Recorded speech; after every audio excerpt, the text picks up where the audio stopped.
Looking down. There you go. Say bye-bye.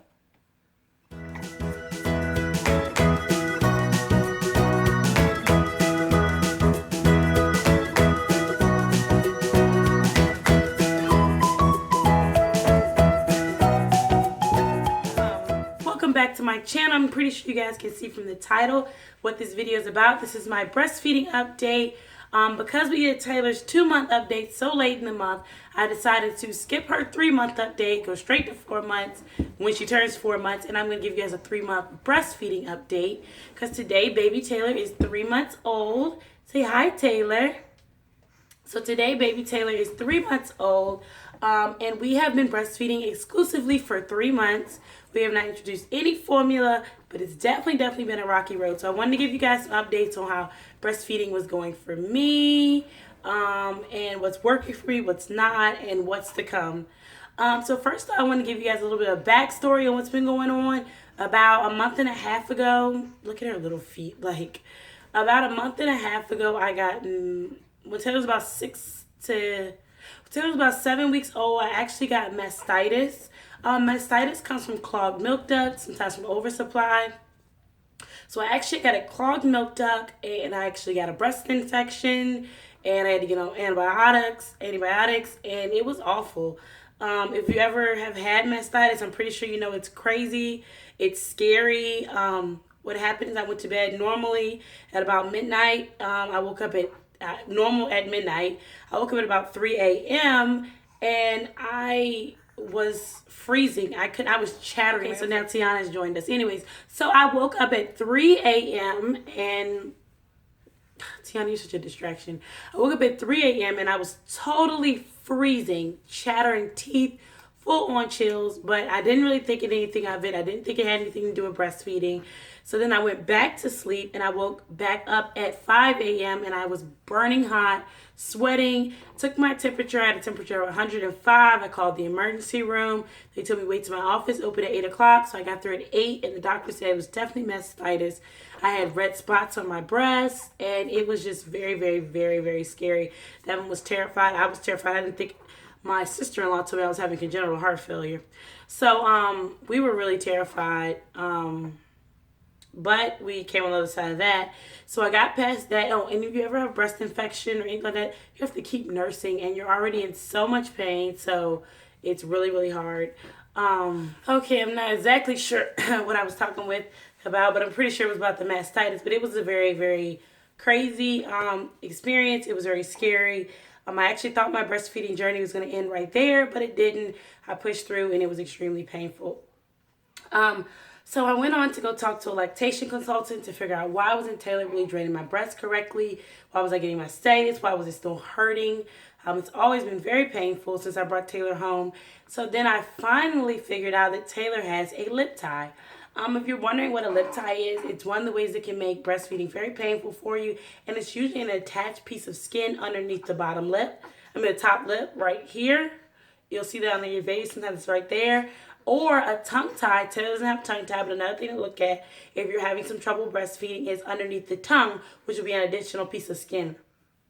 And they're both called attached frenulums. And I'll actually put some links down in the bottom for you to read about it. But Taylor does have a lip tie. However, we did get a referral to see someone, but they didn't. The pediatrician, they didn't think that it was bad enough for it to cause a problem with breastfeeding, so they haven't clipped it, which I don't agree. But nonetheless, the doctor said the main issue with why her breastfeeding is so painful is because she has a high palate. And what that means is the roof of her mouth is extremely high, making it hard for the breast to go in her mouth. And that was the real reason why it was just extremely painful. And the thing is, the pain was getting so bad that some days I was breastfeeding in tears.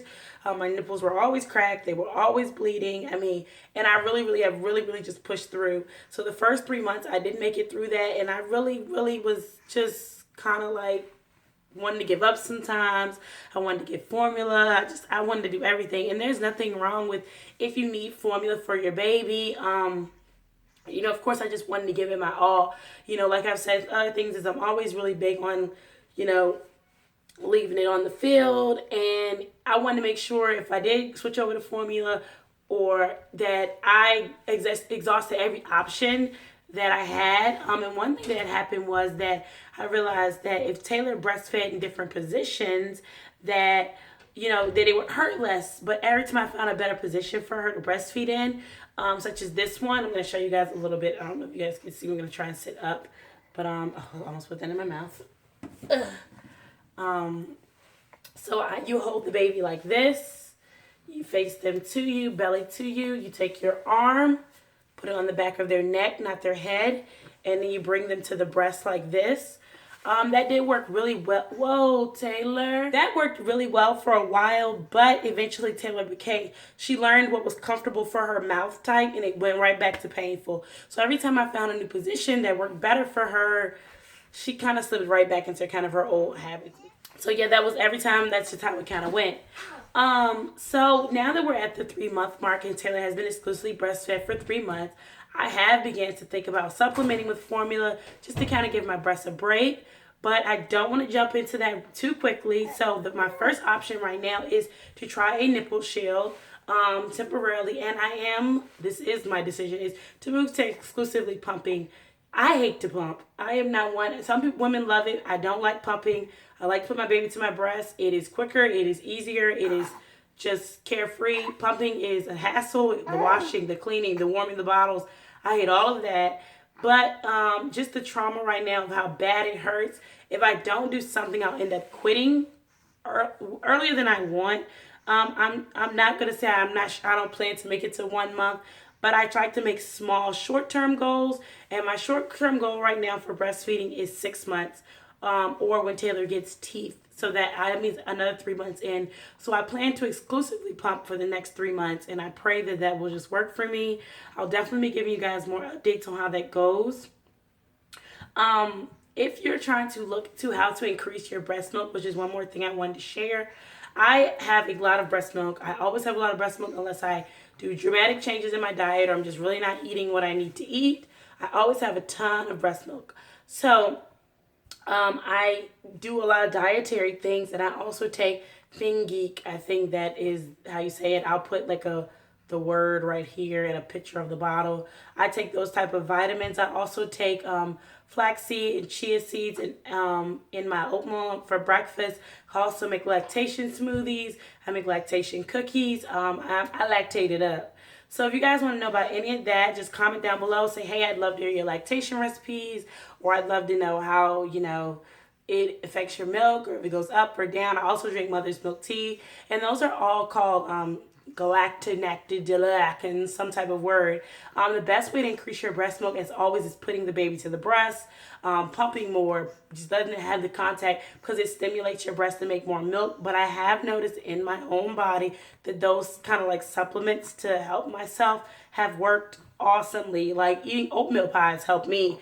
I don't know if it's psychological or it's really helping, but hey, when you're at that bottom area with your breast milk, you'll try anything.